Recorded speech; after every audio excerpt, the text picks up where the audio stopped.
Hello दोस्तों। मैं मनोज कुमार आप सभी लोगों का बहुत बहुत स्वागत करता हूं आपके अपने चैनल मनोज कुमार 2.0 पर। दोस्तों, मैं आज भारतीय इतिहास का पहला लेक्चर प्राचीन भारत में शुरू करने जा रहा हूं और मैं चाहता हूं कि आप इस लेक्चर को अच्छे तरीके से देखें, समझें और अपने इतिहास को सरल रूप से अपने दिमाग में सेट करें। और इसमें सबसे पहला टॉपिक है इतिहास की शुरुआत, यानी कि पाषाण काल से भी पहले जब मनुष्य का विकास हुआ। हम लोग मान के चलते हैं कि मनुष्य का जो विकास है वो आपकी वानर से हुआ है, यानी कि बंदर से, जैसा हम जनरली मानते चलते हैं। देखा भी होगा, जाना भी होगा, समझा भी होगा। उस संदर्भ में देखा जाए तो इसे हम वानर से मानता हुआ समझते हैं। लेकिन अगर इसी को थोड़ा सा और हम क्रम से समझें तो कहते हैं कि मनुष्य का विकास उस क्रम में कई अलग अलग रूपों में हुआ। जैसे वो रामापिथेकस बने, या ऑस्ट्रोलोपिथेकस बने, या पिथिकैंथ्रोपस बने, होमो इरेक्टस बने, होमो सैपियंस बने, जिसे आधुनिक मानव कहा जाता है। ये साधारण तौर पर माना जाता है। लेकिन क्या ये जितना सरल हम समझते हैं उतना ही सरल है, या इसके संदर्भ में कुछ और कहानी भी है, कुछ और कंसेप्ट भी है? तो चलिए आज हम इस क्लास में इन्हीं सारी चीज़ों को चर्चा करने की कोशिश करेंगे। और मैं चाहूँगा कि इस क्लास को हम स्टार्ट करें उससे पहले आप सभी लोग जिन लोगों ने अभी तक इस चैनल को सब्सक्राइब नहीं किया है वो सब्सक्राइब कर लें, बेल आइकन को प्रेस कर दें, जिससे कि आप लोगों तक अगले वीडियोस प्रॉपर तरीके से पहुंच सकें। और साथ के साथ इस वीडियो को लाइक और शेयर जरूर कीजिएगा, क्योंकि आप लोगों का ये थोड़ा सा सहयोग मेरे लिए एक बहुत बड़ी अचीवमेंट है, मेरे लिए बहुत बड़ा एक कहा जाए कि आपका सहयोग है, जिससे कि ज़्यादा से ज़्यादा लोगों तक मैं अपनी क्लास को पहुंचा सकूं। ओके, तो चलिए हम इसको स्टार्ट करते हैं और एक एक करके समझने की कोशिश करते हैं कि आखिर हुआ क्या था। देखिए, साधारण तौर पर माना जाता है कि वानर से मनुष्य का विकास हुआ है, लेकिन ये हकीकत में एक मिथक है। एक हकीकत में मिथक है। इसमें सबसे पहले हम बात करें तो एक इतिहासकार बहुत बड़े विद्वान रहे हैं, हक्सली। अगर आप लोगों ने नाम सुना होगा तो हक्सले ने कहा था कि मानव और कपि दोनों के डीएनए में काफी हद तक समानता है। ठीक है ना? काफी हद तक समानता है। इसका मतलब है कपि से ही मानव का विकास हुआ, ये उन्होंने कहा। ठीक है ना? तो इस संदर्भ में ये माना जाता है, लेकिन हकीकत में ये इतना आसान नहीं है। ये सीधी रेखा नहीं है, बल्कि हकीकत में ये एक वानर की प्रजाति एक तरीके से हम कह सकते हैं, या वानर को हम यहाँ पर रख सकते हैं। और उससे फिर आपके अलग अलग तरीके से अलग अलग मनुष्यों की प्रजातियों का विकास हुआ है। उनमें से आपके रामापिथेकस भी हुए हैं, उसी से आपके होमो सेपियंस भी हुए हैं, जैसे ये रहा होमो सेपियंस। ये इसी में आपके नियंडरथल भी हुए हैं, इसी में आपके होमो इरेक्टस भी हुए हैं, इसी में आपके पिथिकैंथ्रोपस भी हुए हैं। सारी चीजें, हकीकत यह है कि कई शाखाओं वाला पेड़ है जिसमें कई मानव प्रजातियां एक साथ रही हैं। यानी कि ये क्रम से नहीं हुआ कि इसके बाद ये हुआ हो उसके बाद ये हुआ हो, नहीं, एक साथ कई सारी प्रजातियां मनुष्यों की वानर के रूप में विकसित हुई। तो आप समझ सकते हैं कई सारी प्रजातियां एक साथ रही हैं, ये उसमें कहा जाता है। ठीक है ना? यानी कि यह प्रक्रिया प्रकृति ने करोड़ों वर्षों में बार बार प्रयोग किए, और इनमें से क्या हुआ, कुछ प्रजातियां विलुप्त हो गईं और कुछ प्रजातियां बनी रह गईं, और अंत में केवल एक आधुनिक मानव यानी कि होमोसेपियंस ही बचा रह गया, सिर्फ और सिर्फ। इसीलिए कहा जाता है कि होमोसेपियंस ये क्रम रहा होगा, लेकिन ऐसा नहीं था। तो चलिए दोस्तों, इसके आगे और हम आगे समझने की कोशिश करते हैं। देखिए, सबसे पहले था आपका जो वानर का रूप था, जिसे हम ड्रायोपिथेकस कहते हैं। इसकी शुरुआत हुई थी लगभग 3 से 4 करोड़, 1.5 करोड़ वर्ष पूर्व तक। ये रहा, और ये जंगल में रहता था, और यूरोप में, अफ्रीका में, एशिया में बंदर जैसा ही था, एप लाइक वानर कहते हैं, पेड़ों पर रहने वाला था। और ये कोई मानव नहीं था। हाँ, ये कह सकते हैं कि ये बिल्कुल घने जंगलों से निकल करके जंगल के बाहरी किनारे तक आ गया, बाहरी किनारे तक आ गया था, ये ध्यान रखिएगा। और उसी से फिर आगे जाकर के इसकी प्रजातियां विकसित हुई। कैसे कैसे, इसको हम लोग समझने की कोशिश करते हैं और समझाने की कोशिश भी करता हूं मैं। जैसे ये रहा, ये है आपका लगभग रामापिथेकस, ये पहली प्रजाति है जो आपके उससे विकसित हुई है। इसके अवशेष हमको अफ्रीका में और भारत के शिवालिक रेंज में हमको प्राप्त हुए हैं और ये मानव का पहला पूर्वज माना जाता है। ये ध्यान रखना, पहला मानव माना जाता है और ये मानव अंश के शुरुआती सदस्य माना जाता है जो कि जंगल से सीधा बाहर आकर के खड़ा हो गया। ध्यान रखना, लेकिन जंगल के किनारे पर है, जंगल के बाहर मैदान में नहीं आया, ये खड़ा हो गया, बस ये समझ लीजिएगा, ये कंडीशन है। तो मानव के विकास की पहली कड़ी कौन सी है? रामा पिथेकस। और उससे पहले जो था, आपको मैंने बताया ही था कि उससे पहले कौन सा है जिसको आप देख सकते हैं, वो था आपका ड्रायोपिथेकस जो जंगल के अंदर रहता था। यही बाहर आकर के रामापिथेकस बना और रामापिथेकस के बाद जब ये मैदान में उतर गया प्रॉपर तरीके से, तो ये समझ लियो ये बना गया आपका ऑस्ट्रेलोपिथेकस। और इसके एविडेंस हमको अफ्रीका, इथियोपिया, केन्या, तंजानिया से मिले हैं। और ये थोड़ा झुक कर के ही सही, लेकिन ये सीधा खड़े होने की कोशिश करने लगा। इसकी वजह से इसके हाथ बिल्कुल फ्री हो गए और दिमाग छोटा था लेकिन धीरे धीरे बढ़ रहा था, यानी कि हाथों को इसने मुक्त कर लिया, पैरों से इसने चलने की कोशिश की। इस तरीके से ये इस तरह का डेवलपमेंट इसका हुआ है।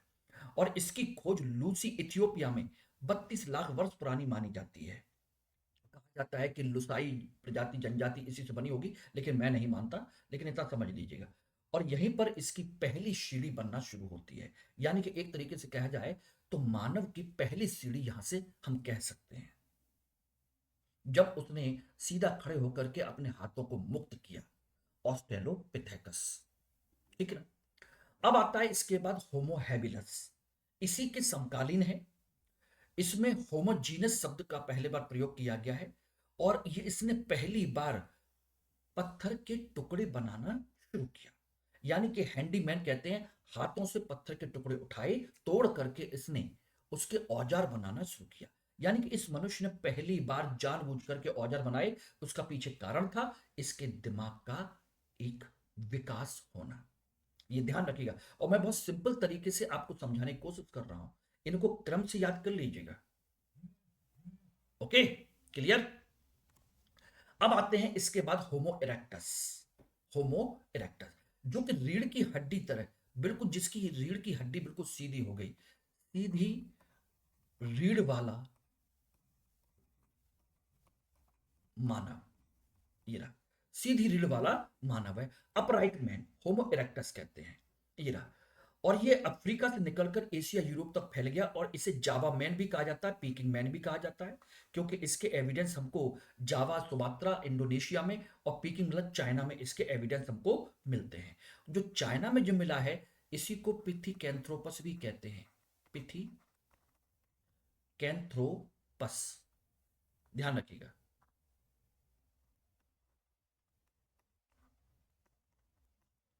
भी कहते हैं, ये ध्यान रखना।